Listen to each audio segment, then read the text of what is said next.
wishes ko. So, ano bang request ko, guys? Wow! Sino na sinjat dito tayanan? Okay lang po ba? Okay lang po ba? Okay, dahil ni-request naman yung everybody at approve naman kay tatay. Taba mo muna yan. Ayan. Namnamin ninyo. Sige. Dito kayo sa gitna. Para mas maganda.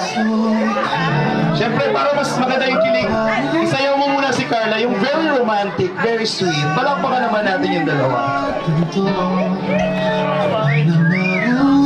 Yung sayaw na palapit ng palapit.